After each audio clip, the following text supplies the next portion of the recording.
सुप्रभात बच्चों, जैसे कि हफ्ते के लास्ट के 3 दिन हम हिंदी सेकेंड पढ़ते हैं, तो आज शनिवार है इसलिए हिंदी सेकेंड की टर्न है।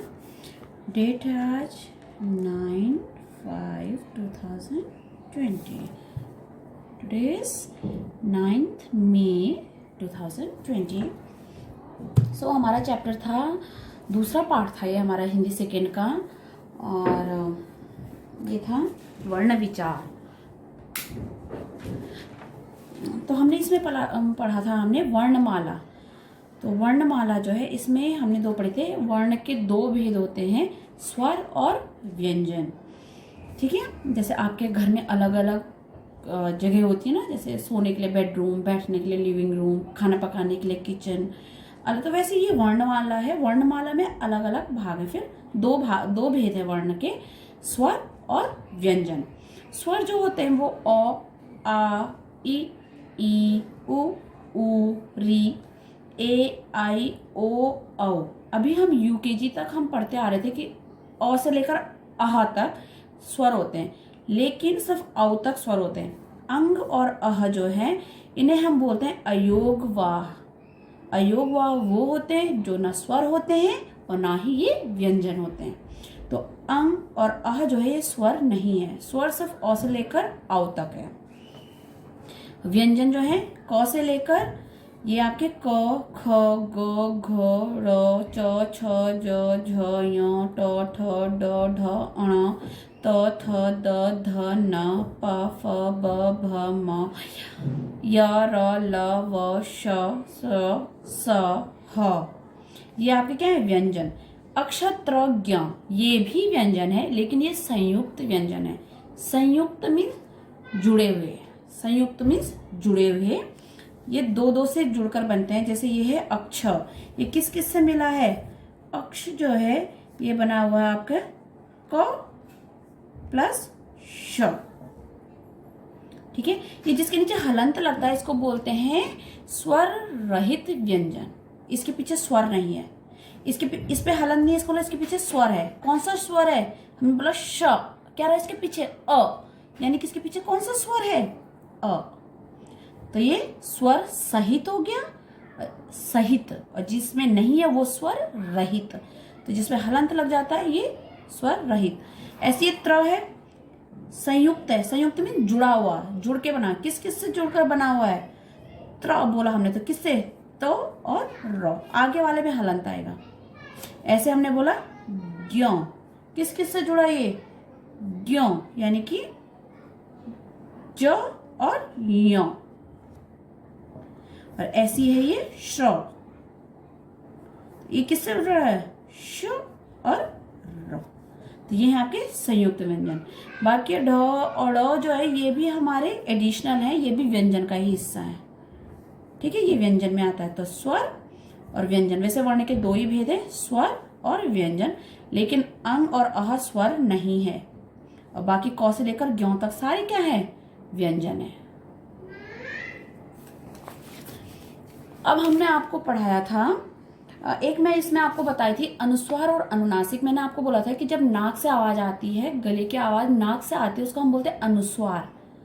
और जब नाक और मुंह दोनों से आवाज आती है तब बोलते हैं हम अनुनासिक।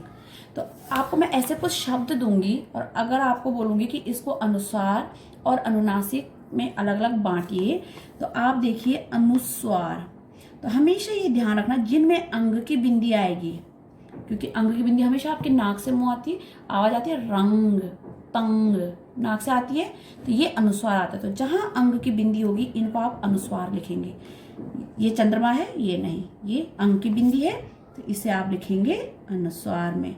फिर यहाँ चंद्रमा है, इसे छोड़ दीजिए, ये अंग की बिंदी है, ये लिखेंगे अनुस्वार में।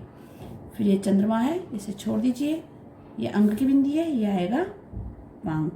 बाकी यहाँ भी चंद्रमा, यहाँ भी चंद्रमा। तो अनुस्वार में ये 3 शब्द हैं। और दूसरा है अनुनासिक, तो ये बाकी के अनुनासिक में आ जाएंगे। जैसे ये चंद्रमा जिनमें लगा होता है, चंद्र बिंदु बोलते हैं हम इसे, तो चंद्र बिंदु जो होता है ये अनुनासिक। जैसे बांस, ऐसे आपके पास एग्जाम में आ सकता है कि अनुस्वार और अनुनासिक छांटिए। तो आपको देखना जिनमें अंग की बिंदी होगी वो अनुस्वार, और जिनमें चंद्र बिंदु लगा होगा वो अनुनासिक। अनुस्वार में आवाज नाक से आती है और अनुनासिक में क्या आती है, नाक और मुंह दोनों से ही आवाज आती है। समझे आप। और एक हमने इसमें आपको बताया था वर्ण विच्छेद करना। तो जैसे मैंने आपको बोला था मटर, ये एक शब्द है, इसका वर्ण विच्छेद करना है तो क्या होगा, म फिर प्लस ट, ये स्वर रहित अलग कर देना, इसको इससे स्वर हटा देना, अलग लिखना है स्वर, इसके पीछे अस्वर है ये अलग लिखना है, र। एक हमने आपको ये बताए थे। दूसरे हमने आपको बताए थे कि ध्वनियों को जोड़ करके क्या बनाना, वर्ण बनाना। जैसे अभी हमने बोला था आपको, ये मैंने अगर लिखूं र स्वर रहित प्लस अ फिर थ हलंत अ, अब मैं बोलूं इसको जोड़ करके अब बनाओ आप वर्ण, तो क्या बनेगा, ये इसके साथ जुड़ जाएगा। जब इससे स्वर जुड़ेगा तो ये हट जाएगा, तो क्या हो जाएगा, र। ये इसके साथ जुड़ गया, अब ये इसके साथ जुड़ जाएगा और इसके साथ लग जाएगा, थ हो जाएगा, तो इसका हलंत हट जाएगा। तो ये तो थे बिना मात्रा वाले। अब आगे हम मात्रा वाले पढ़ेंगे। तो आज के लिए इतना ही। आपका दूसरा पाठ यही पूरा होता है। इसमें आपको होमवर्क भी दिया जाएगा।